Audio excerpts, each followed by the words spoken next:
Și acum ne pregătim intens. Nimeni nu a ajuns la timp. Claudiu, tu vrei să pleci pe la ora asta, nu? Apoi se va vedea în termenul de plată. Mulțumesc de cadou. Păi nu știu, sper că azi șeful știe. Raul, când e gata. Dar cred că știu acum, da. Asta voi iubire. Am de un podcast, da? Al unui om ocupat, da? Știu că nu-s pregătit, deci i-am luat mașina astăzi. Am luat dita mai albumul, foto. Fiindcă Gianni voia. Deci am fost la bunici în weekend. Am spus bunii dita mai albumul foto. Și era foarte frumos. Și am zis să ne luăm și noi unul. Și am luat dita mai albumul foto. Foarte frumos. Avem și aparat de scos poze. Acum o să ne ținem și noi amintirile frumos. Cred că ăsta e vlog nou. Îi joi. Am terminat treaba la birou, mă duc după Gianni că e la unghii. Mergem acasă și cam atât. Scalez reclamele. Aici editez vlogul. Aici ai David, așa-i? Da. O să-mi fac un like ceva. Da, stai numai un pic. Aici ai Bebe și Dita mai zăpadă afară. Și aici au ieșit un pic Gianni cu David. Și uitați-vă cum e afară. Doamne, ce frumos e. Dar e o zăpadă. Vă știți cum împac eu cu zăpada? Uite. Ce și-a trotineta acolo? Trotineta cred că și-o ia acolo.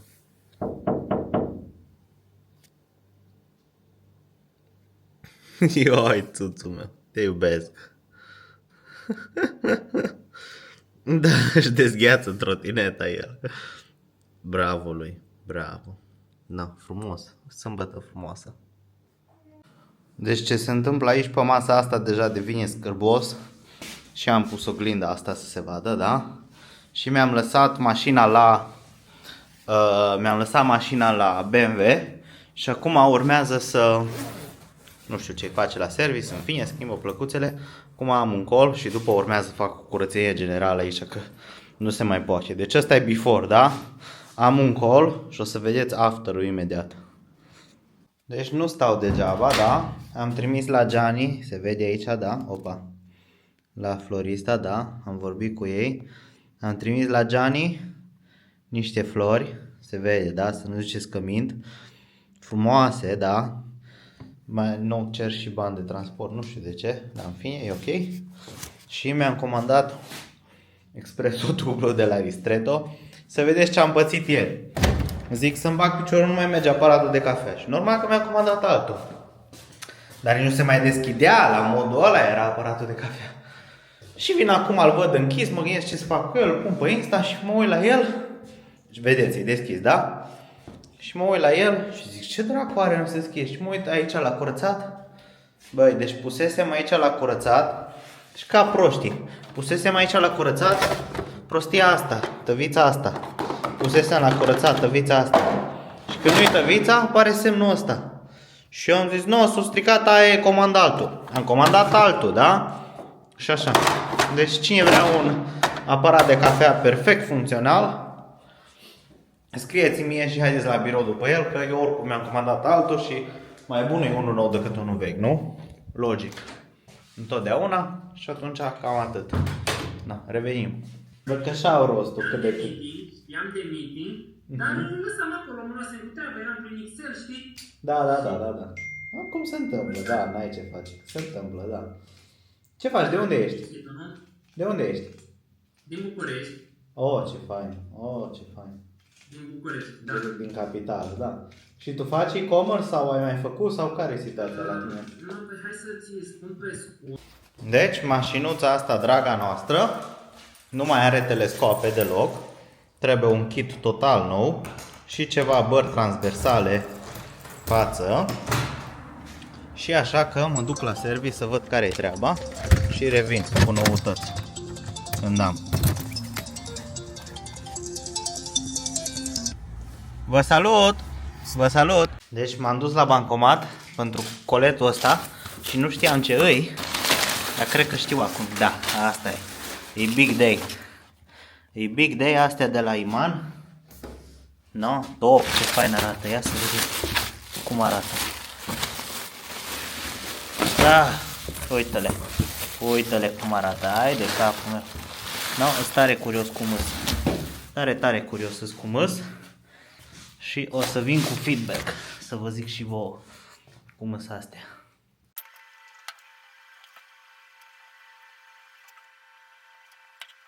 Uite, ia ce mașină frumoasă. Ioi, țucute. El dragul de el la orice mașină zice că e frumoasă și lui îi place. Că el e înger scump. Scump și drag, te iubesc, David. Uite, el singur cum știe. Bravo, țuțul meu, bravo, te iubesc. Te iubesc. Of, țuțul meu. El orice mașină ar avea, tati, el zice că e frumoasă. A noastră e la service. Te iubesc, David. Te iubesc. Te iubesc. No, revenim. Una singură, nu? Da, una singură. Și am luat? Și am luat o Lego. Da, așa e. Și mai luăm? Cutii. Cutii, da. Dar mai luăm Lego? Da, Nu mai luăm, numai una. da, una. Una, bravo, iubire. Glumit, am glumit. Ai glumit, te iubesc. Am glumit, mai Ce ai primit? Lego. Și ești fericit? Da, sunt. Și cum ai spus tu mai înainte? Așa dulce ai spus tu. Și la mami ce ai luat? Ceva, o surpriză, dar nu știu dacă va mai putea să gătesc. Vrei să ne spui ce surpriză ai luat la mami? Da, Ce? o tinel. Inel, da. Deci dragul de el. Eram la ieșirea din Jumbo și nu vreau să iasă până nu i-o luat și la mami ceva. Tati, Dragul ție de asta? el. Da, îl țin. Bine? Da. Cum spui, noapte bună? Apte bună. Uitați cât de curată e aici, am pus strict ce e afară la expoziție. Mi-am luat astea de la Jumbo, foarte tari. Încă și prea multe. Aici e curat pe masă. Asta o să vină Răzvi după ea imediat. Niște big day. Curat frumos pe masă, curat în birou. Acolo e scaunul cu ăsta, nu știu ce să fac, o să scap de el. Da? Na, în fine. În rest, frumos aici, da? Chiar frumos curat. Astea le duc la copii la grădini, la colegii lui David. Și cam atât. Ne apucăm de lucru acum. Deci hai să vedeți cum arată o comandă de 15 pijamale, da? Bine, o pijama o plătit-o pe card, deci o pijama, da? Așa arată o comandă de 15 pijamale. O doamnă a comandat 15 pijamale, mai am una care comandă 19 imediat, eu mi-am luat 20, am mai avut comenzi de astea mari, foarte multe. Și sunt fericit că e un produs foarte bun de cadou de Crăciun, tot copii în grădiniță, foarte fain. Cam așa arată. Da, deci multe s-au întâmplat. Îți terminat de oboseală, efectiv. Îți terminat de oboseală. Câte s-au mai întâmplat? Au ajuns produsele, au ajuns tabletele, filmez niște reclame, pun aici niște videouri cu ele. Atâta am de lucru, Doamne fi lăudat că alții n-au și și-ar dori să aibă lucrul meu. Și-ar dori ei mulți să aibă lucrul meu și nu au. Mai am de lucru, mai am de făcut, coaching și astea. Multe mai am de făcut. Și sper să iasă toate în final și să fie bine. Să văd cum stau cu restul lucrurilor. Deci e haos total de lucru. Uite cum a intrat, jucăria magică merge bine, Doamne fi lăudat, toate merg bine, aia e important. Revin cu noutăți, multe s-au întâmplat, n-am apucat să filmez nimic, multe s-au întâmplat. Mici schimbări, ne apucăm de un podcast, da? Ăsta nu-l postez până după podcast, atunci vlogul ăsta. Și ghiciți cine vine la podcast, primul podcast, mă gândesc cum să-l numesc, Elevate by Denis Marcian sau Denis Marcian podcast, nu știu, mă gândesc încă. Dar vine, am vorbit aseară, Claudiu Tundu, care are Flash Detail și el o să fie primul care vine la podcast, sunt foarte entuziasmat. Și noi vorbim continuu, dar n-am apucat să ne cunoaștem încă niciodată. Sunt foarte entuziasmat de poveștile lui și am atâtea să-l întreb. Abia aștept și o să fie primul podcast. Abia aștept să văd cum iese. Revin cu noutăți. Da, deci am fost jos, am filmat cu Alex niște reclame și acum mă pun să le editez pentru Ignite Connect și să vedem care-i treaba. Deci totul merge conform planului momentan și să vedem cum e. Revin după. Deci am fost la Marghita, toată lumea e sus, am făcut baie. David se preface că e foame, că nu vrea să facă curat. Și băgăm o mică sesiune de lucru, așa de seară.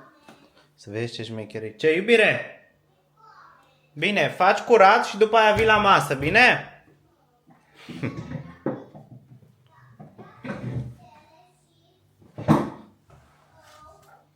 Înțelegeți. Deci nu prea arăt eu nume, da? Acum mai am chef să tot ăsta, da? Cam așa arată un calendar al unui om ocupat, da? E full. Unde vedeți lipsă înseamnă că-s plecat de la birou și că am altă treabă, nu că îs liber. Că liber nu, îs full. Și am postat 2 story-uri pe care vreau să le vedeți. Am avut call cu un student de dimineață și era în felul următor.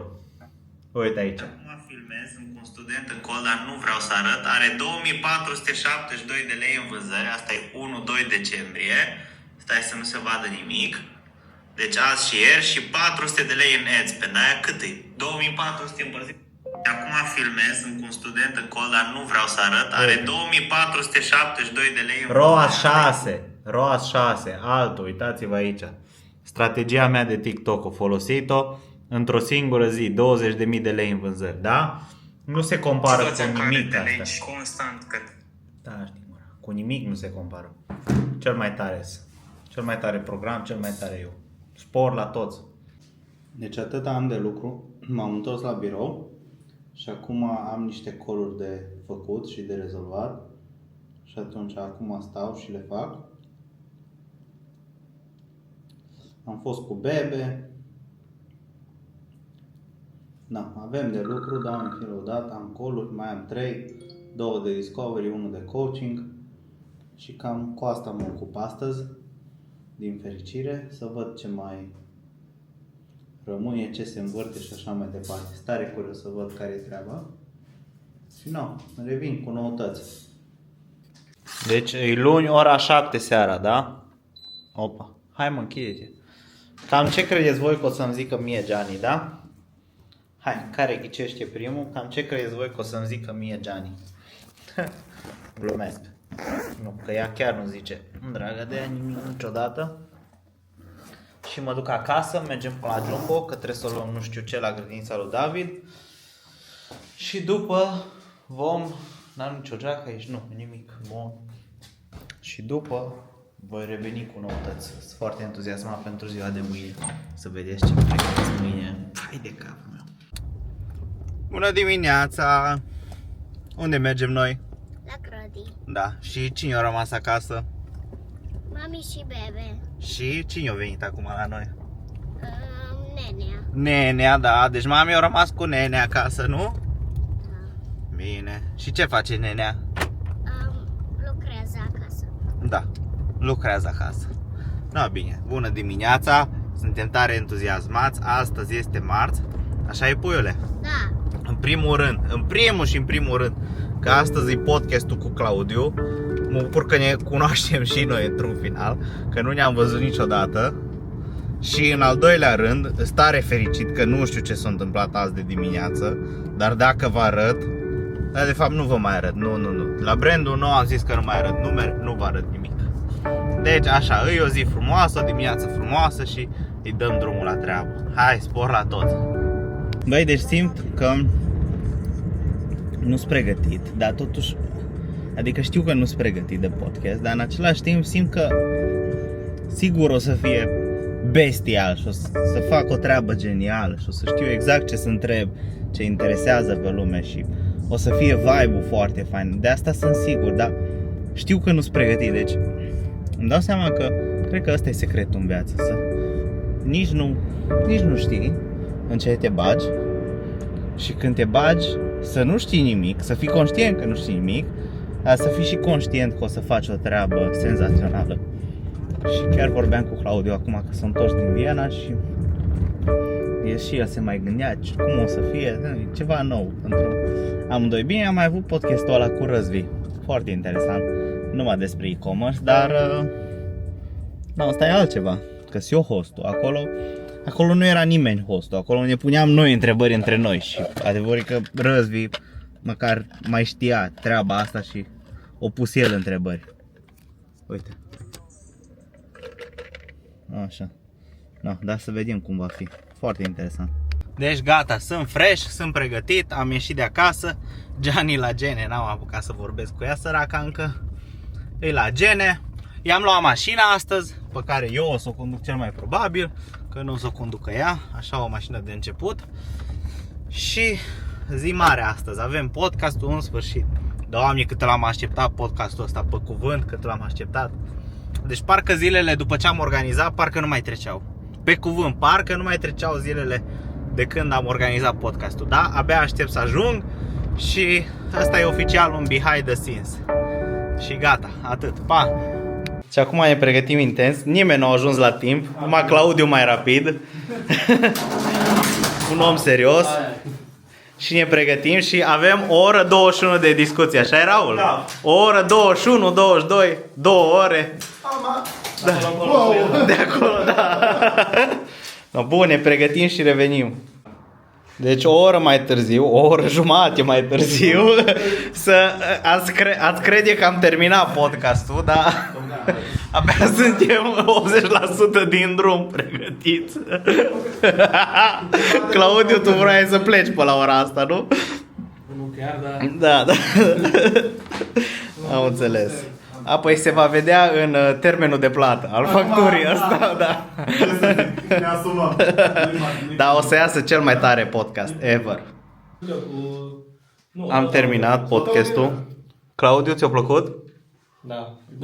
Mulțumesc de cadou. Mulțumesc de cadou. Și am început seria de podcasturi.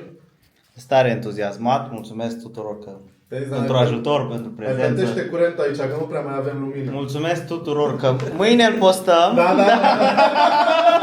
Așa? Da, mâine da. îl postăm. Și na, să vedem cum merge. Deci ăsta e un vlog numai cu behind the scenes. Uitați aici cât de serios e totul, setup-ul. Aici o mașină pe masă. Și că tot vorbim de mașini. Am avut o licitație astăzi, am câștigat-o și am primit mesaj înainte de podcast, chiar înainte de podcast, că mi-a respins oferta, când era oferta câștigătoare, da? Da. Dar observați profesionalismul meu, că n-am lăsat supărarea asta să se vadă în podcast. Ați observat profesionalismul? Omul a rămas fără mașină. Îs fără mașină, efectiv, da. Îs fără mașină, dar ați observat profesionalismul. Stăm aici în dugheana asta, ar trebui să pun ceva pe pereți, că acolo e prea gol. Acolo e mult prea gol. Am pus o oglindă acolo, dar o să mai umplu. Și eu nu înțeleg de ce stai invers cu birou, sincer. De ce stau încolo așa? Păi dacă mă pun acolo, bate soarele pe ecran și mă enervează, știi? Și de-aia. Na bine, revenim. Mulțumim, Claudiu, încă o dată. Și da, revenim.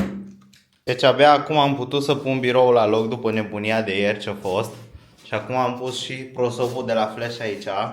Mulțumesc, Claudiu.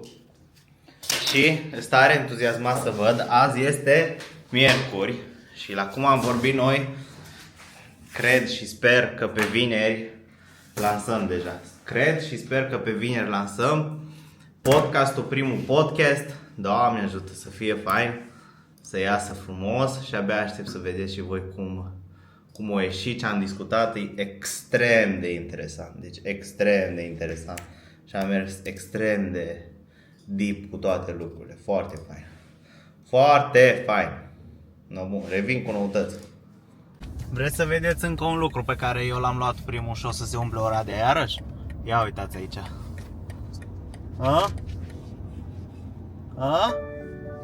Vedeți ce sunt astea? Mic Mini. Gen ieri au apărut, astăzi sunt la mine. Păi cât facem pariu că se umple ora de ele în curând? Păi cât vreți voi? Păi cât vreți voi? Și cu plăcere pentru inspirație, băi băieți. Bine, și eu m-am inspirat, recunosc, de la Claudiu, de la Flash Detail, că el mi-a arătat. Dar când le-am văzut ce tare nu m-am putut abține. Dar eu le-am primul, da? Asta contează. Hai, pa! Deci, e 9:57, am colul de grup astăzi, e vineri. Sper că azi postăm și podcastul. Să văd cum stăm. că nu știu ce să zic. Da, abia aștept să văd care e situația. Recording in Și progress. cam atât. Sper că va fi frumos, va fi bine. Și cam atât. Deci, am ajuns la 50 de comenzi pe Ignite Connect, da? Primii 50 de clienți, oficial. Nu pot vorbi tare bine. Ne-am luat microfoanele astea DJI Mic 2 Mini. Sau oricum e behind the scenes.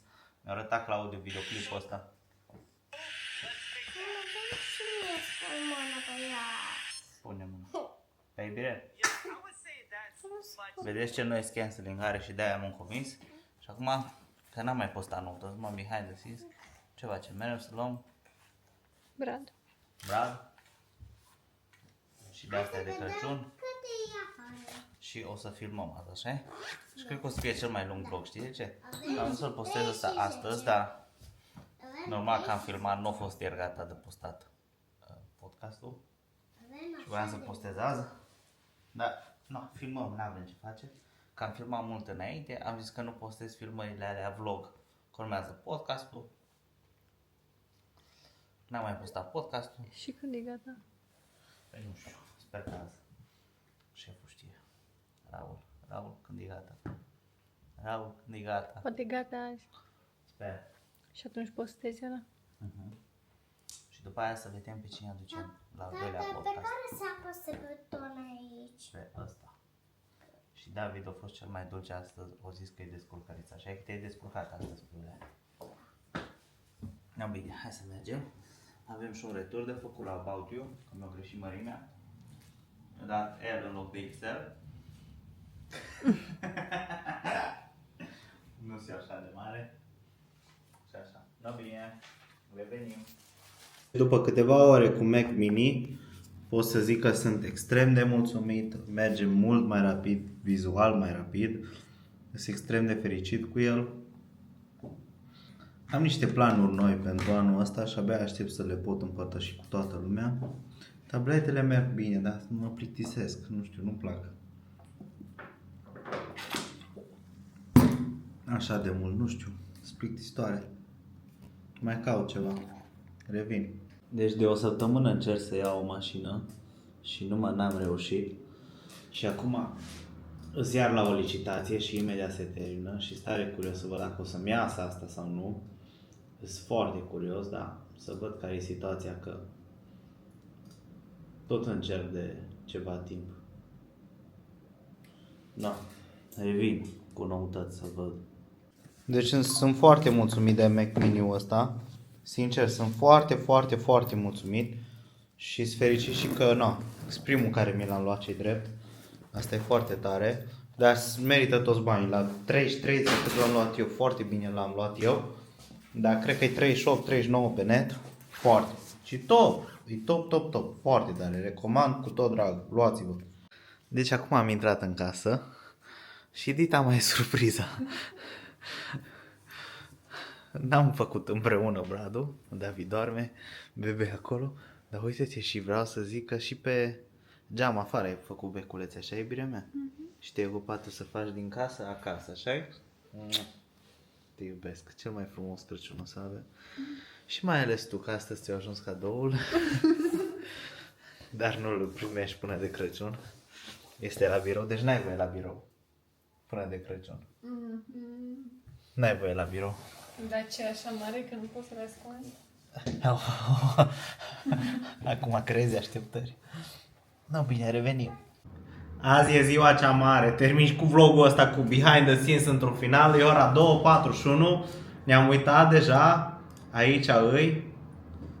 Nu știu unde e, nu-l găsesc aici, dar îi postat, îi pregătit și la ora 5 postăm podcastul. Stare curios ce o să fie, stare curios cum o să meargă. Și entuziasmat să văd rezultate și ce zice lumea. Abia aștept să văd. Oficial am postat podcastul, avem doar recenzii bune. Mulțumesc încă o dată, Claudiu, că ai acceptat să fii prezent la podcast, că ai fost primul invitat din seria asta ce urmează și stați aproape că mai urmează invitați cel puțin la fel de interesați ca și Claudiu. Interesanți, pardon. O zi frumoasă, noapte bună, e vineri, mă duc la date cu soția, noapte bună și ne vedem la următorul.